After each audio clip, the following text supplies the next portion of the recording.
Alright, what's going on, guys? It's your boy Bumman coming at you. So it took a little bit to get this video out. I'm just finishing week 3 of my cycle. My cycle is currently about 10 to 12 milligrams of LGD 4033 per day. Like I said, this is just ending week 3. I really wanted to try and get a video out every week, if not twice a week, on the current status, side effects, results, what I'm feeling, how I'm feeling.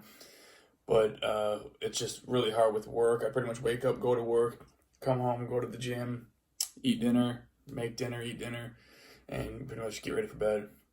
I've been super busy, really hard to sit down and film and try to do a little editing and get a video uploaded.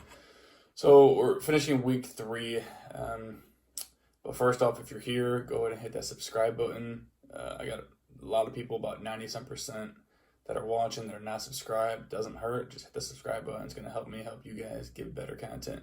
Like the video and go and throw some comments out there. Concerns, questions, feedback. I love all that. So right now, week 3. Ending week 3, I want to discuss, if anything's different that I note from the first time I did it. I've done it a couple times now, but the first time is, my first cycle, which was a couple months ago, of the same product line. So week 3, all I really noticed so far, obviously no negative side effects, nothing bad. It's only 3 weeks and you're not supposed to get any negative side effects with this. The big things that I have noted, obviously still getting insane pumps and crazy amounts of strength.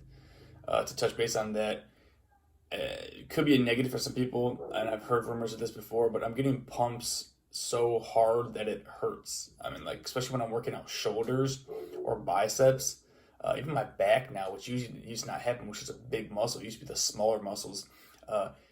You do so many sets and you get such a big pump, it hurts, which I like, actually. Some people, might put that as a slight negative, but it's aching pumps. I mean, when I'm blasting shoulders or biceps, I just did arms yesterday, and the pumps come a lot easier. That's how it was before, but this time, I mean, if I'm just like carrying something or carrying my gym bag and I'm gripping it, I get halfway to the gym and my forearm just feels pumps and like feels like all the blood is just rushed to it and just feels like I can feel my heart beating in my fucking forearm. It just feels fucking swole just from gripping and carrying my gym bag. And little things like that, like the other day I was twisting a screwdriver, and just from twisting constantly like this, I felt my forearm just get like fucking pumped and like felt like I was working out, which normally doesn't happen, but it like triggers all that extra blood and like all the little fucking nerve endings, like 100 times. I like it though. I think it feels amazing. So when you're working out and you're actually lifting and doing sets, I mean, the pumps are aching. My back, my lats feel like they're overlapping each other almost when I'm working out back. I mean, I'll try and get some clips. I always say this, but while I'm working out, it's really hard to, because a lot of times I work out by myself. Sometimes I do with my girlfriend, but it's hard to get videos while I'm working out. Plus, I'm usually always in the mood and in the zone while I'm lifting. I'm not one of those people that sets up my phone, does a set, sets up my phone, does another set. I just like to get into the gym and just lift heavy ass weight. So it's hard for me to try and film myself. I almost need someone to follow me around and film me. But yeah, my lats, when they get so pumped and full on back day, it almost feels like they're like overlapping each other. Like they just feel like they're sagging and overlapping because they're so pumped and swole. So it's definitely aching pumps. Is one thing I'm noticing a lot more so this time around. The other big thing that I noticed is I'm extremely thirsty, which wasn't so much last time. The last time I had hunger. I was extremely hungry. I would eat and and I'd be full. And about 30 minutes later, I'd be starving again. I was hungry. I was always eating. This time it seems to be the thirst. I mean, I feel like I'm drinking something all day long, refilling, drinking water, juice, aminos. I mean, I am so thirsty.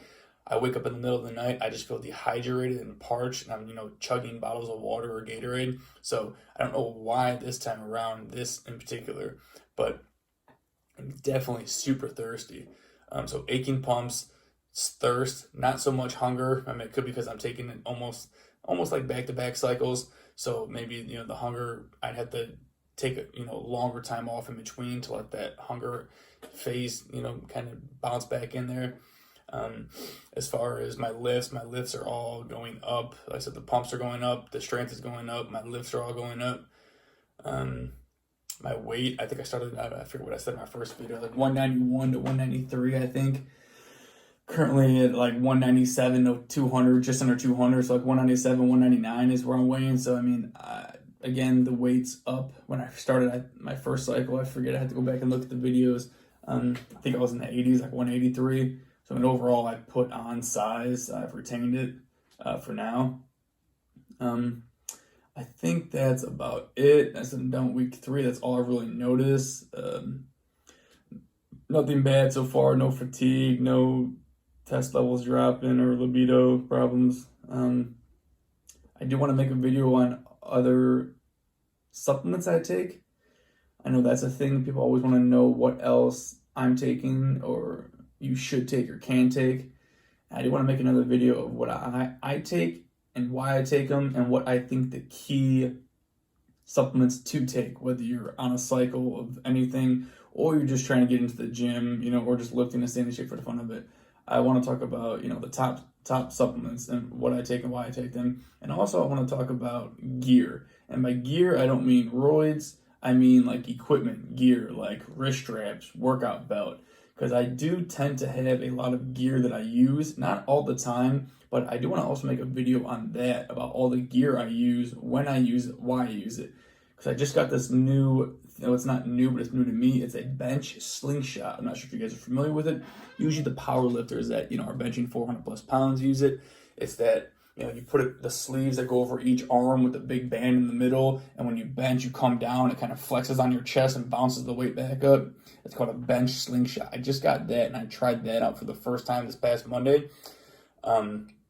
Absolutely amazing. With that, I was able to get 375.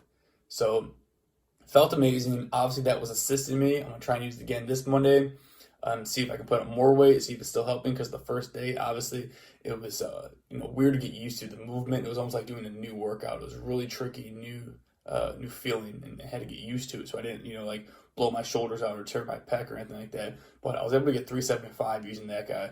So I'm going to try and film myself this next week coming up if I'm feeling good. Try to use that. My goal is to try to get over 400, so 4 plates, 4 or 5 with the slingshot, and eventually boost my raw bench up to 4 plates if possible. So we're gonna work on that. We're gonna keep trying. That's one of my favorite things to do is bench press. So we'll see if that happens. I got to keep eating, keep gaining weight, keep gaining strength. Overall, you guys got any questions? Go ahead and throw them down. Like I said, I'm taking about 10 to 12 milligrams a day. Week 3, I'm gonna try and push for about 6 to 8 weeks, depending on how far my bottle lasts. Last time it was 7 weeks. With that being said, till next time, guys. Sun's out, buns up, baby.